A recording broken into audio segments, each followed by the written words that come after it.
Now, Jermaine Breezy Richards won by a technical knockout against Mason Commonfall Brown in the pro card fight at the Jamaica Boxing Board of Control Gloves Over Guns fight at G.C. Foster College on the weekend. Denise Walters reports. It took Jermaine Breezy Richards less than 2 minutes to win what was supposed to be a 4-bout fight.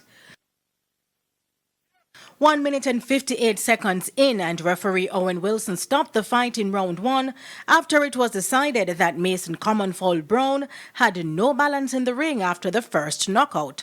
It was a sudden fight, but I came in with an open mind. I said in my last interview, and executed. And I said the fans already know who Breezy Breeze is and what he comes with, and I came and I executed. My opponent is an amateur in our way, so this is his debut, so I'm not kind of shocked that the gloves are heavier to him when they hit him. You know, they seem heavier when they get hit with professional gloves. It's harder than amateur gloves, so that change might have affected him or impacted him in some way that a hard right would have dazed him. You understand what I'm saying?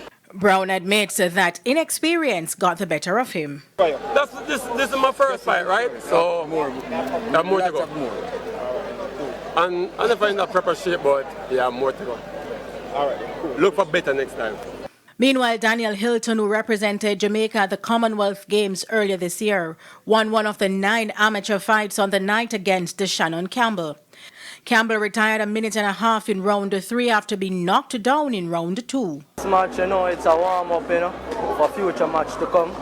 You know, it was a good fight, you know, and I just went out there and did what I was taught. Stakeholders at the JBBC were pleased with the outcome of the night. The boxers that didn't fight are asking for when the next show is. That's always a good position to be in.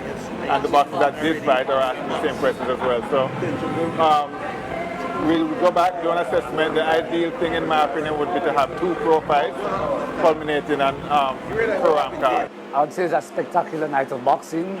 Couldn't be more happy. You saw we started from the younger children fighting and went on to the pros, which was a magnificent knockout. So I would say boxing is fully back. Denise Walters for TVJ Sports. Now,